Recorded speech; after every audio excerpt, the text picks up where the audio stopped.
So the goal here is to replace the standard Photoeye with the jam detection system with the timing built in. So here we have this Photoeye working. It's got an M12 cable. As we block the reflector, you'll see that it's turning off and on. What I want to be able to do is take this exact same connector, just disassemble it from the sensor, plug it into my jam solution, and have it work. So let's see if we can do that. All right, we shall disconnect. It's bad, steady camera work.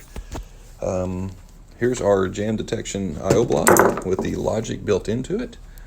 Here is our sensor that we're going to sense the boxes from just one side.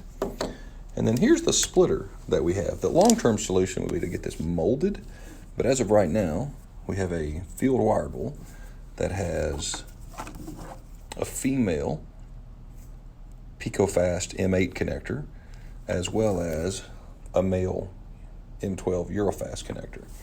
So the female here is to power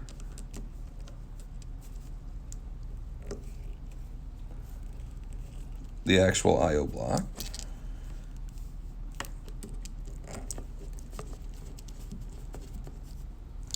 And the male is to actually get the output that's going to go back to the system PLC. So basically the output of this looks just like the output of the sensor that we just took out of the system, so that the PLC doesn't know the difference. We're doing all the logic in the I/O block.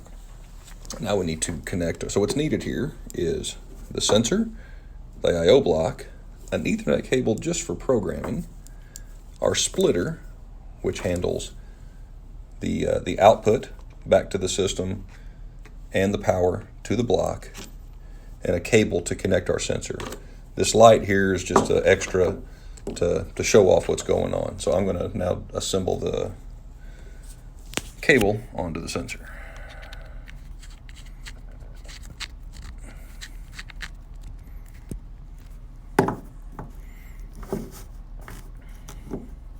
All right, now let's connect our splitter to our power source. So if all this is done ahead of time, our actual electrical change out is very, very fast.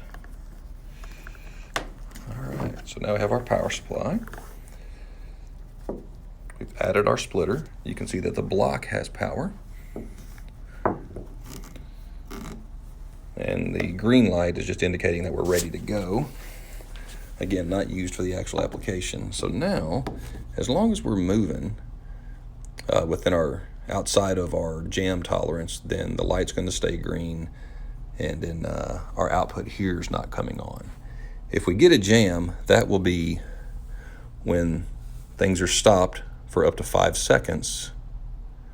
You'll see that the light changes there to indicate a jam, and the light came on my sensor tester box, which is the same light that came on for my other Photoeye. So again, if we have a jam, the output looks just like the sensor did to the PLC, and we're able to power the whole system with the same cord set that the previous Photoeye was hooked into. So let's just show this off a little bit.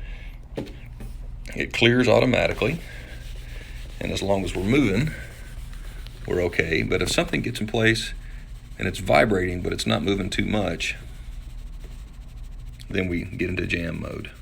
So even with a slightly moving box that's coming in and out, we still have the tolerance that's built into this current solution and is variable to the customer to be able to handle whatever shimmying is going on by a jam box. And if we move it up, we're clear. And as things go along, no problem.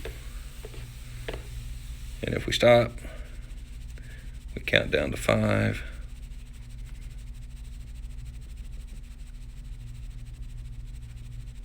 And we jam. So there you go. That's the benefit of that splitter.